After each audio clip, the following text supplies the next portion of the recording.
ED और CBI को छापा मारो और पार्टी में ज्वाइन करा लो। केजरीवाल को टारगेट इसलिए बना रहे हैं कि केजरीवाल जी 3 बार से यहाँ मुख्यमंत्री हैं। जिस पर आप भ्रष्टाचार का आरोप लगे वो डर के बीजेपी ज्वाइन कर ले तो साफ है, लेकिन आपके पार्टी में भी जो लोग शामिल हुआ उस पर आरोप है, उसको इंक्वायरी क्यों नहीं करवा रहे हो? अब गवर्नमेंट का टैक्स से जो बचत हुई है जनता पर खर्च कर रही है, तो आप ये कहते हैं रेवड़ी है। तो ये दिल्ली में दिया, पंजाब में दिया तो रेवड़ी हो गया, तो ये हमारी माँ बेटी को बचत हुआ तो ये रेवड़ी है। तो कोर्ट अभी तक क्यों नहीं साबित कर सका है एक भी चीज? आप डरा रहे हो, जनता में फैला रहे हो।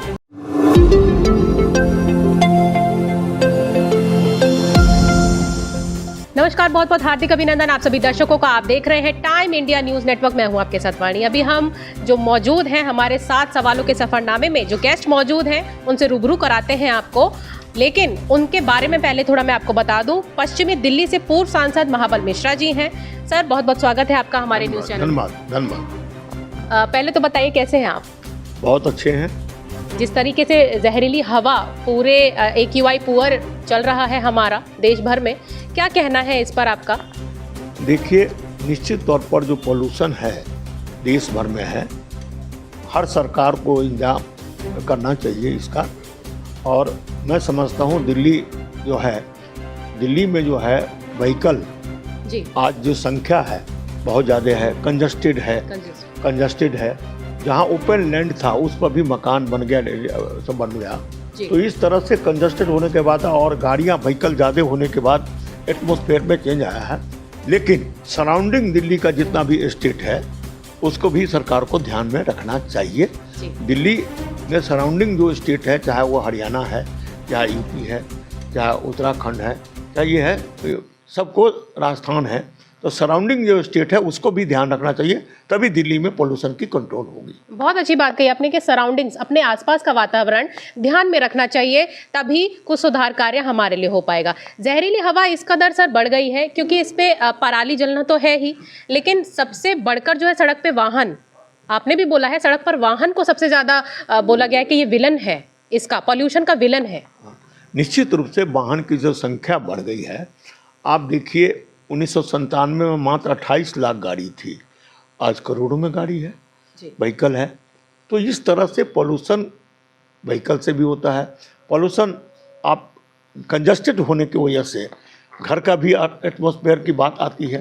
तो पोल्यूटेड हुआ है, सरकार उसकी बेहतर इंतजाम कर रही है, लेकिन हमें भी अपनी सावधानी बरतने की आवश्यकता है और सराउंडिंग स्टेट को भी इस पर ध्यान रखने की जरूरत है। जी, जिस तरीके से आप लोग देख रहे हैं यहाँ पर पॉल्यूशन के ऊपर सांसद जी ने बहुत गंभीर बातें बताई हैं कि हमको सराउंडिंग्स को बहुत ही खासकर ध्यान में रखते हुए कोई भी स्टेप लेना है। सर, इस पे मास्क की भी बात आई है कि N95 मास्क ही यूज़ करें आप इस पॉल्यूशन में, बच्चों से लेकर बड़े तक जो भी है, मास्कों की हमको चीज़ें बताई जा रही हैं, स्कूल्स को नियंत्रण किया जा रहा है, वाहनों को ऑड इवन की बातचीत चल रही थी, ग्रैब एक्शन आ गया है, और भी कई चीज़ें आई हैं, पानी छिड़काव हो रहा है। तो क्या इन सब चीज़ों से एक्शन प्लान में कुछ बदलाव होगा?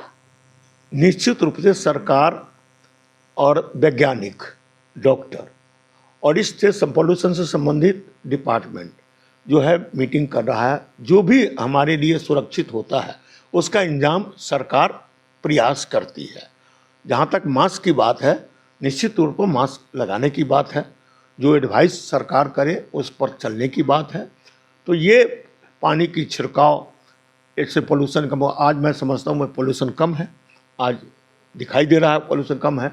तो इस पर जो सरकार का गाइडलाइन हो उसको हमको अडॉप्ट करना चाहिए, और सरकार का गाइडलाइन पर अडॉप्ट करेंगे तो निश्चित तौर पर हमें पोल्यूशन से लाभ मिलेगा, पॉल्यूशन से राहत मिलेगी।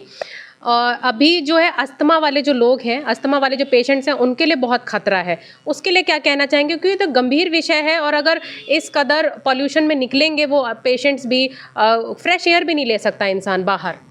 मैं डॉक्टर तो नहीं हूँ जो आपने ये मेरे से क्वेश्चन किया, ये तो इस बात का जवाब तो अस्थमा पेशेंट को या तो जो है वो तो डॉक्टर बता पाएंगे। लेकिन इतना मैं कहूँगा, जो कोई भी पेशेंट अस्थमा का हो या है, उसको सावधानी बरतने की आवश्यकता है।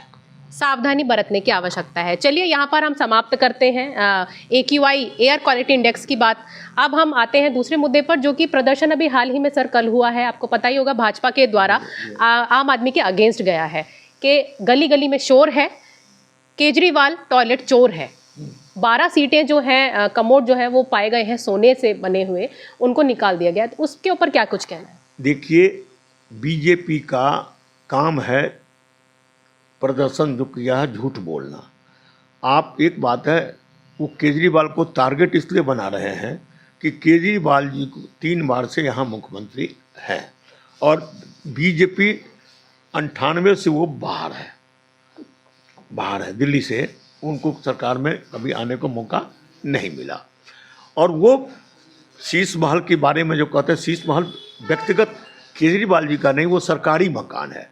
और सरकारी मकान में वो कितना झूठ बोलते हैं। वो उन्होंने कहा था अजीत पवार पर 70,000 करोड़ का घोटाला है, 4 दिन पहले भाषण दिया और 4 दिन पहले वो बीजेपी में आ गया तो वॉशिंग मशीन में धुल गया। हेमंत बिस्वा पर आरोप लगाया, वो आसाम के मुख्यमंत्री बना दिया गया।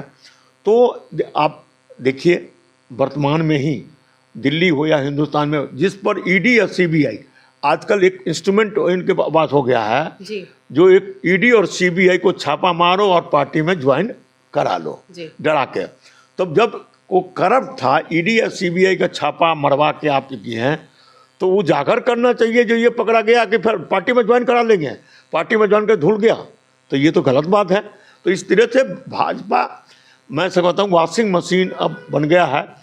जिस पर आप भ्रष्टाचार का आरोप लगे, वो डर के बीजेपी ज्वाइन कर ले तो साफ है, और नहीं ज्वाइन करे तो केजरीवाल जी को मैं धन्यवाद देता हूँ, आम आदमी की पार्टी के तमाम नेता को धन्यवाद देता हूँ जो वो टूटा नहीं। चाहे मनीष सिसोदिया हो, चाहे सत्येंद्र जैन हो, संजय सिंह हो, केजरीवाल जी हो, उन्होंने समझौता नहीं किया। वो मैं धन्यवाद देता हूँ जो बीजेपी के हाथों में नहीं आया, इसके लिए वो धन्यवाद के पात्र हैं। नहीं तो वॉशिंग मशीन में वो भी धुल जाते, आरोप नहीं लगता। तो आरोप लगाना अलग बात है। तो कोर्ट अभी तक क्यों नहीं साबित कर सका है एक भी चीज़? आज एक भी चीज़, चाहे संजय सिंह के विरोध में हो, चाहे मुख्यमंत्री भूतपूर्व मुख्यमंत्री केजरीवाल जी के अगेंस्ट में हो, मनीष सिसोदिया जी के अगेंस्ट में हो, जो अभी तक क्यों नहीं सिद्ध कर पाया? क्यों नहीं सिद्ध कर पाया? एक भी आरोप अभी तक सिद्ध नहीं हुआ है। तो क्या माने? आप डरा रहे हो, जनता में फैला रहे हो। तो बात ऐसी है, अदानी पर अभी आया है जो 2000 करोड़ का अमेरिका में, यूएस में घपला किया है, उसको इंक्वायरी करो ना। तो बात ऐसी है, जो पैसा लेके भागा, 16,000 करोड़ जो जनता का पैसा लेके भागा, उसको कहाँ पकड़ा है? तो बात ऐसी है, आप पार्टी विशेष पर आप आरोप लगा रहे हो, लेकिन आपके पार्टी में भी जो लोग सम्मिलित हुआ उस पर आरोप है, उसको इंक्वायरी क्यों नहीं करवा रहे हो? बिल्कुल, ये आपने कटाक्ष दिया है भाजपा को, और वहाँ पे जितने भी सवालात हो रहे थे, उमड़ रहे थे, ये सभी पे कटाक्ष जाता है कि अभी वो घर सरकारी है, उस पर इस तरीके से आरोप नहीं लगने चाहिए सरकार पर। अब जो है तमाम दलीलों को आपने यहाँ पर साबित कर दिया है, जो भी आपके विचारधारा थी।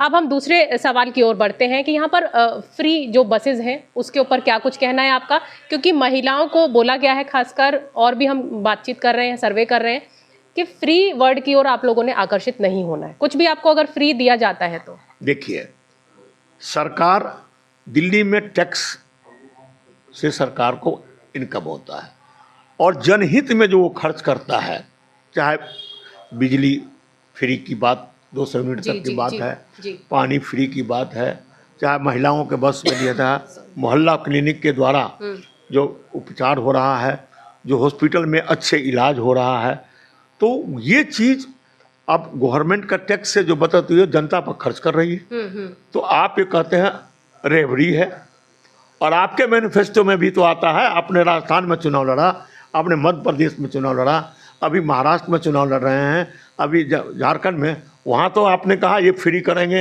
ये देगा। तो ये दिल्ली में दिया, पंजाब में दिया, तो रेवड़ी हो गया। और आप मैनिफेस्टो में करते हो लेकिन देते नहीं हो। तो मैं समझता हूँ केजरीवाल जी को धन्यवाद देता हूँ, जो हर गरीब जो इंसान है लोअर मिडिल क्लास के लोग आज 10,000 की बचत शिक्षा अच्छा देता है। जो पब्लिक स्कूल में बच्चे पढ़ते थे, शिक्षा का स्तर इतना ऊंचा किया है। IIT जी आप जी टेस्ट में जाता है तो शिक्षा का स्तर ऊंचा किया है, बिजली माफ़ किया, पानी का बिल माफ़ किया, स्वास्थ्य लाभ अच्छे हो रहे हैं, तीर्थ यात्रा बुजुर्गों का तीर्थ यात्रा कर रहे हैं। तो गवर्नमेंट का जो पैसा बच रहा है टैक्स से, यदि जनता पर खर्च किया है तो वो गलत तो किया नहीं है। जनता पर और आंध्र प्रदेश में क्यों नहीं देते हैं? 20 स्टेट में भाजपा की सरकार है, 2 ही स्टेट में सरकार है अभी आम आदमी का, पंजाब और दिल्ली। यदि 2 स्टेट में ये दे रहा है तो अन्य स्टेट में आपकी सरकार है क्यों नहीं?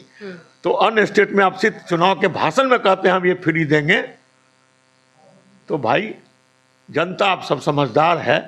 आज महिलाओं ड्यूटी पर जाती है, कहीं जाती है, गरीब घर की महिला है, चाहे आज उनको बचत होती है, तो ये हमारी माँ बेटी को बचत हुआ तो ये रेवड़ी है? इसको रेवड़ी कहना नहीं, बल्कि एक सहायता राशि मिल रहा है, सहायता मिल रहा है, तो लाभ मिल रहा है। ये महिलाओं को ही क्यों दिया गया है? इस चीज़ पे भी सवाल उठे हैं कि महिलाओं को कमज़ोर दिखाया जा रहा है, जो कि उन्हीं के लिए ये ऐसी चीज़ें, योजनाएं लेके आई जा रही हैं। नहीं, बिल्कुल नहीं। तीर्थ यात्रा में बुजुर्ग की है, महिला हो पुरुष हो, बिजली सबके लिए है, पानी सबके, स्वास्थ्य का लाभ सबके लिए है, सबके लिए है। तो सरकार ये देखा है जो महिलाएं सर्विस पर जाती है उनको भी कुछ लाभ हो, हमारे बहन बेटी है लाभ हो, तो इसमें कोई बड़ी बात नहीं है। हम तो एक तरफ कहते हैं बहना, प्रिय बहन की बात करता है, बहन को यदि दिया लाभ दिया तो आप उसको बुरा लगते हैं। भाइयों और बहनों नारा तो देते हैं, भाइयों और बहनों। अब बहनों को यदि कोई मदद कर दिया तो आप उसको इस रूप में लेते हैं। जी, तो हमारे सारे सवालों का इस तरह से सामना करने के लिए बहुत शुक्रिया सर। और सांसद जी ने बहुत ही अच्छे से हमारे सवालों का जो है सामना किया है और बहुत ही अच्छे अच्छे कटाक्ष भी दिए हैं। और इसी के साथ आज का विषय जो है विचारधारा सर की बहुत ही अच्छी गई है, दर्शकों तक पहुंचा होगा कि क्या उनको आने वाले चुनाव में करना है और क्या उनका जो मतदान है वो कैसा होने वाला है आने वाले चुनाव में। सब कुछ ध्यान में रखते हुए अपने लिए स्टेप लीजिए। आज के लिए, अभी के लिए हम समाप्त करते हैं इस विषय को। धन्यवाद।